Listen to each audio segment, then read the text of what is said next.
안녕하세요. 반갑습니다. 북한 개방방송의 오픈어 선교사입니다. Здравствуйте, рад встрече. Я миссионер, открывающий открытые вещания Северной Кореи. 북한 백성을 살리는 길은 중국처럼 개방하는 것입니다. 정부가 평화도 북한을 개방하면 안전해질 수 있습니다. Чтобы спасти севернокорейский народ, нужно открыться, как Китай. Мир в Северо-Восточной Азии также предполагает открытие Северной Кореи. 이 주제는 소영성 목사님의 복음을 통하여 생명으로 책을 내용을 발췌하여 유튜브를 방송하고 있습니다. Эта тема транслируется на Ютубе на основе отрывков из книги пастора Со Хён Сопа «Книга к жизни через Евангелие». 29번째 시간으로 보라 만물을 새롭게 하노라라는 말씀을 증거합니다. В 29 часе буду свидетельствовать о словах «Се творю все новое». 창세전 하나님께서는 사람에게 영생을 주시기로 약속하였습니다. Еще до сотворения мира Бог обещал дать человеку вечную жизнь. 이 약속이 영생의 본체이신 하나님의 아들이 세상에 오심으로써 성취되었습니다.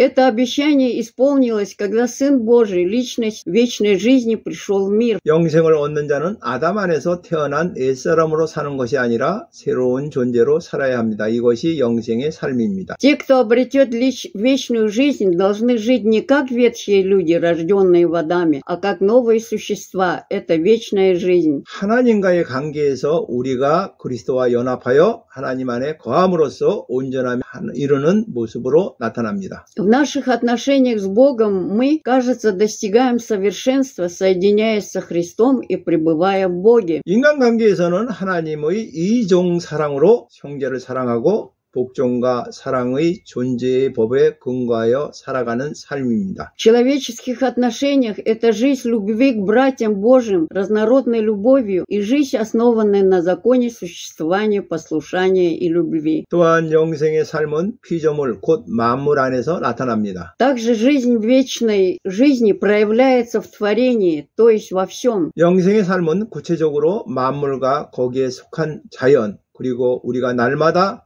당면하는 모든 상황을 통해서 경험합니다. Жизнь вечной жизни особенно переживается через все вещи, природу внутри них и все ситуации, с которыми мы сталкиваемся каждый день. 그것은 만물을 새롭게 하는 삶입니다. 보라 내가 만물을 새롭게 하노라. 계시록 21장 5절. Это жизнь, которая делает все новым. Все творю все новое. Откровение 21. 5 стих. 하늘에 계신 하나님께서 만물을 새롭게 하십니다. 영생의 삶은 바로 만물을 새롭게 하시는 하나님의 통치에 참여하는 것입니다. Бог на небесах творит все новое. Жизнь вечной жизни – это участие в правлении Бога, обновляющего все. 만물은 하나님의 형상의 본체이신 그리스도로 말미암아 창조되었고 또한 그를 위하여 창조되었습니다. Все было создано Христом и для Христа, который является образом Бога. 하나님께서 창조하신 만물은 처음에는 하나님이 보시기에 좋았습니다. Поначалу все, что создал Бог, было хорошо в Его глазах. 하지만 인간의 타락으로 인해 만물이 창조의 목적을 상실한 채 허무한 데 굴복하게 되었습니다. Однако из-за грехопадения человека все вещи утратили цель творения и стали тщетными. 모든 피조물은 하나님의 심판으로 말미암아 창조의 목적을 상실한 채 타락한 인간에 의해 탐욕의 도구로 전락하였습니다. Все творение утратило свою цель творения из-за Божьего суда и было превращено в инструмент жадности падших людей. 그러나 종말에 임하는 구원의 날에 모든 피조물이 썩어짐의 굴레에서 해방되어 하나님의 자녀의 영광의 자유에 이르게 됩니다. Однако в день спасения, который наступит в конце, все творение будет освобождено от рабства тления и обретет славную свободу детей Божьих. 하나님의 창조의 목적을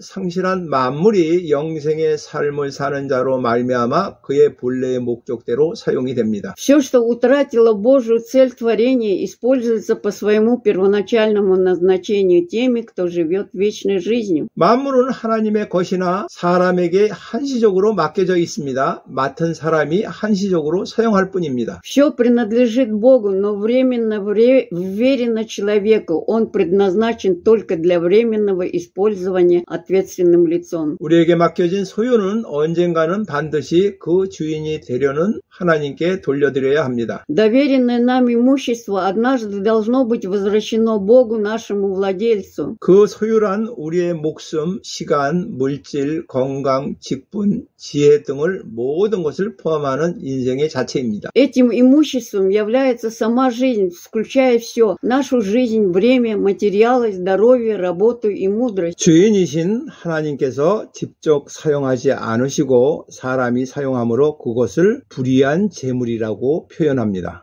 Поскольку Бог, собственник, не использует его напрямую, а использует человек, оно выражается как неправедное богатство. 여기서 불의한 재물은 재물을 불의하게 취득했다는 뜻이 아니라 그 소유가 누구인 것인가 하는 뜻을 내포합니다. Здесь неправедное богатство не означает, что богатство было приобретено неправедно, а скорее подразумевает, кто им владеет. 하나님 것이되 우리에게 맡겨진 소유물은 그것이 하나님께로 돌아가 없어질 때까지 사용해야 합니다. Имущество, принадлежащее Богу, но доверенное нам, должно быть использовано до того момента, когда оно вернется к Богу и исчезнет. 바로 영혼 구원을 위해서 사용해야 하는데 곧 우리를 영원한 처소로 영접하는 친구를 사귀는 일에 사용하는 것입니다. Мы должны использовать его для спасения наших душ, то есть для приобретения друзей, которые примут нас в вечном доме. 영생을 사는 자는 자신에게 잠시 맡겨진 만물에 대하여 그것을 결산하시는 하나님 앞에서 살 것입니다. Те, кто живут вечной жизнью, будут жить перед Богом, который дает отчет за все, что им временно верено. 시간과 물질, 건강과 직분, 지혜와 은사 등을 방탕하게 사용하지 말고 하나님의 뜻대로 사용해야 합니다. Мы не должны расточительно расходовать время, материалы, здоровье, положение, мудрость и дары, но использовать их по воле Божией. 영생의 삶은 자연을 포함한 생태계와 소통하는 삶입니다. 자연은 하나님의 피조물이기 때문에 하나님이 원하시는 대로 다스려야 합니다. 창세기 2장 15절. Жизнь вечной жизни – это жизнь общения с экосистемой, включая природу, поскольку природа – творение Бога, ей нужно управлять так, как хочет Бог. Бытие 2:15. 영생의 삶은 하나님이 섭리하시는 자연의 법칙에 순응하며 자연을 다스리시는 하나님을 찬양하는 삶입니다. Жизнь вечной жизни – это жизнь, подчиняющаяся законам природы под промыслом Божьим и восхваляющая Бога, управляющего природой. 아침이 되고 저녁이 되는 일상을 기뻐하며 비를 주셔서 가위를 맺게 하시고 곡식을 풍성케 하시는 하나님을 기뻐하는 삶입니다. Это жизнь, которая радуется повседневной жизни утром и вечером и радуется Богу, который дает дождь, чтобы произвести плоды и обильный урожай. 자연의 섭리 안에서 거하는 하나님의 신성과 능력을 보고 하나님께 감사하고 그에게 영광을 돌리는 삶입니다. Это жизнь, которая видит божественность и силу Бога в провидении природы, благодарит Бога и прославляет Его. 영생을 사는 자는 하나님께서 통치하시는 자연 세계와 소통합니다. 자연에 대하여 자기를 개방하고 친교를 나눕니다. Те, кто живут в вечной жизни, общаются с миром природы, которым управляет Бог. Откройтесь природе и приобщитесь к ней. 자연의 아름다움을 찬양하며 자연에 속한 만물 안에서 하나님의 존재와 뜻을 발견합니다. 자연과 소통하면서 영원한 생명을 실체를 경험합니다. Мы восхваляем красоту природы и открываем существование и волю Бога во всем в природе. Испытайте реальность вечной жизни, общаясь с природой. 이 땅의 만물은 그리스도가 다시 오실 때 완전히 새로워집니다. 그때 새하늘과 새 땅이 창조됩니다. Все на этой земле будет совершенно новым, когда вернется Христос. В то время будут созданы новое небо и новая земля. 모든 만물이 본래의 상태로 회복되어 만물의 주인이신 하나님께 되돌려집니다. Все вещи возвращаются в свое первоначальное состояние и возвращаются Богу, владельцу всего сущего. 그러므로 영생의 삶은 하나님께 만물이 기속되는 종말의 때를 향하고 있습니다. Таким образом, вечная жизнь приближается к последнему времени, когда все будет принадлежать Богу. 기독교 신앙은 하나님과 연합을 통해 만물에 속한 상황을 초월하고 수용하는 것에 초점을 맞춥니다. Христианская вера фокусируется на преодолении преодоления и принятия обстоятельств через союз с Богом. 예수 그리스도는 지상에서 영생의 삶을 안전하게 살았습니다. 그는 모든 상황에서 하나님으로부터 한 번도 소외되지 않는 연합의 삶을 살았습니다. Иисус Христос прожил совершенную жизнь вечной жизни на земле. Он жил жизнью единства, которую он никогда и ни при каких обстоятельствах не был отчужден от Бога. 그는 우리와 똑같은 성경을 가지고 있었으며 우리와 똑같은 제한과 불안에 노출되어 있었습니다. Он имел ту же природу, что и мы, и был подвержен тем же ограничениям и тревогам, что и мы. 그를 오해하고 죽이려는 사람이 많았고 가장 가까운 가족과 제자들조차도 그를 이해하지 못했습니다. Было много людей, которые неправильно его поняли и пытались убить, и даже его ближайшие родственники и ученики не понимали его. 하지만 그는 이와 같은 유한성의 불안 속에서도 존재의 궁극적인 근거인 하나님으로부터 한시라도 벗어나지 않았습니다. Однако среди этой тревоги конечности он ни на мгновение не отклонялся от Бога, высшей основы существования.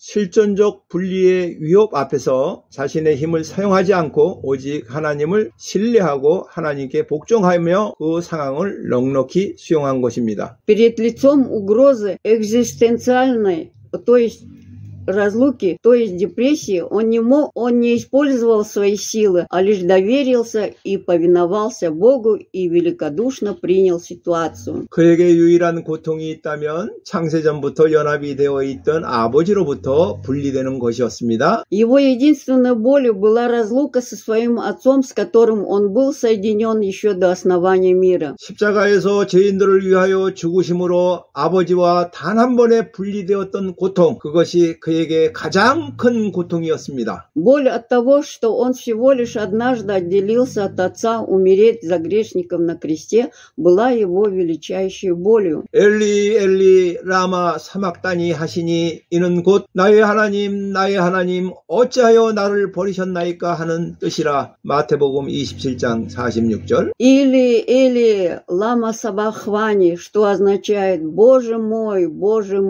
почему ты оставил меня? Матфея 27:46. 하나님과 단 한 번의 분리도 견딜 수 없을 만큼 고통스러워했던 그의 절규는 그가 진정 하나님의 아들임을 증명합니다. Его крики невыносимой боли даже при однократной разлуке с Богом свидетельствуют о том, что он поистине Сын Божий. 폴 티리히가 하나님이 존재 자체이며 하나님과 연합된 존재는 본질적 하나님과 분리된 상태를 실존적 존재라고 명명하였습니다. Пауль Тилих, пастор, назвал Бога самим существованием, существо, соединенное с Богом, как сущностное существо, а состояние, отделенное от Бога, как существование, экзистенциальное бытие. 비존재 세력은 하나님과 분리된 실존에 역사하며 동시에 하나님과 연합된 자를 위협합니다. Сила небытия действует на существование, отделенное от Бога, и в то же время грозит тем, кто соединен с Богом. 영생이 부재하여 하나님과 분리된 자는 비존재의 세력에 저항하고 그것을 정복하려고 합니다. Те, кто отделен от Бога из-за отсутствия вечной жизни, сопротивляются силе небытия и стремятся победить ее. 비존재의 위협을 제거하려고 시도하는 것입니다. 일례로 불안과 절망을 경험하게 하는 상황 앞에서 대적 기도 등을 하는 것입니다. Это попытка устранить угрозу несуществования. Например, мы молимся против ситуации, которая заставляет нас испытывать тревогу и отчаяние. 그렇다고 두려움의 뿌리는 제거되지 않으며 하나님과 분리된 실존으로서의 인간의 비존재를 극복하지 못한다는 한계에 이르고 맙니다. Это попытка устранить угрозу несуществования. Например, мы молимся против ситуации, которая заставляет нас испытывать тревогу. 반면에 영생의 삶을 사는 자는 비존재 세력 앞에서 오직 예수 그리스도 안에 있는 하나님과 연합을 구합니다. Однако корень страха не устранен, и как существование, отделенное от Бога, люди достигают предела неспособности преодолеть небытие. 예수 그리스도를 위협한 최후의 비존재는 감당할 수밖에 없는 운명이었습니다. С другой стороны, те, кто живут в жизни, вечной жизни, ищут соединение с Богом в Иисусе только перед лицом сил небытия. 예수는 자기 힘을 절대화하여 그러한 세력들을 대적하거나 정복하지 않으셨습니다. Иисус не абсолютизировал свою власть противостоять таким силам или побеждать их. 그는 감당할 수 없는 운명, 곧 비존재 앞에서 오직 하나님께 복종함으로써 하나님 안에서 그것들을 넉넉히 수용하였습니다. Перед лицом невыносимой судьбы, то есть небытия, он великодушно принял его в Боге, покорившись только Богу. 그는 심한 통곡과 눈물로 기도하면서 하나님을 신뢰하였고 결국 죽음의 잔을 받으셨습니다. Он молился сильным плачем и слезами, доверял Богу и в конце концов принял чашу смерти. 비존재 세력이 목적하는 바는 오직 하나, 그리스도 안에 있는 하나님의 사랑에서 우리를 끊어내는 것입니다. Власть небытия имеет только одну цель – отлучить нас от любви Божией во Христе. 사망이나 생명이나 천사들이나 권세자들이나 현재일이나 장래일이나 능력이나 높음이나 기쁨이나 Ни смерть, ни жизнь, ни ангелы, ни начальство, ни настоящее, ни будущее, ни сила, ни высота, ни глубина – 다른 어떠한 피조물이라도 우리를 우리 주 그리스도 예수 안에 있는 하나님의 사랑에서 끊을 수 없으리라. 로마서 3장 8장 38절에서 39절. Ничто другое в творении не сможет отлучить нас от любви Божией во Христе Иисусе, Господе нашим. Римлянам 8 глава 38-39 стих. 이와 같은 세력으로부터 승리를 거두려면 그들과 맞서 대적하는 것이 아니라 하나님과 연합되어 있다는 확신으로 그것들을 수용하면 됩니다. Чтобы добиться победы над этими силами, нам нужно не бороться с ними, а принять их с уверенностью, что мы едины с Богом. 하나님의 사람 다윗이 압살롬에게 쫓겨 울며 광야로 도망갑니다. 그는 비존재의 극심한 위협 앞에서 하나님께 기도합니다. Давида, человека Божьего, преследует Авессалом, и он с плачем убегает в пустыне. Он молится Богу перед лицом острой угрозы небытия. 상황의 해결이나 악한 자를 물리쳐달라는데 초점을 맞추지 않습니다. 마르고 황폐한 땅, 광야에서 혼신을 힘을 다해 하나님만 갈망합니다. Он не сосредоточен на разрешении ситуации или победе над злом. В сухой и пустынной земле, в пустыне я изо всех сил жажду Бога. 그로 인해 참담했던 광야가 하나님이 임재하시는 성소가 됩니다. 시편 63편 2편. 다윗이 하나님의 사랑이 자신의 사랑보다 나음을 고백합니다. В результате жалкая пустыня становится святилищем, где присутствует Бог. Псалом 62:2. Давид признается, что Божья любовь лучше его собственной жизни. 그의 사랑은 변하지 않았으나 그의 심령은 하나님으로 인하여 기뻐하며 하나님을 찬양합니다. Его положение не изменилось, но сердце его радуется и славит Бога. 영생의 삶을 사는 자의 복락은 모든 상황에서 하나님과 연합을 이루는 데 있습니다. Счастье живущих в вечной жизни заключается в достижении единения с Богом во всех ситуациях. 비존재의 악한 세력이 위협하는 고난의 상황은 만물 안에 신앙으로 자각할 수도 없고 극복할 수도 없습니다. Ситуацию страдания, которые угрожают злые силы небытия, невозможно осознать или преодолеть верой во все сущее. 하지만 영혼에 속한 영생의 삶은 만물 안에서 발생하는 모든 악과 고난을 수용하고 극복합니다.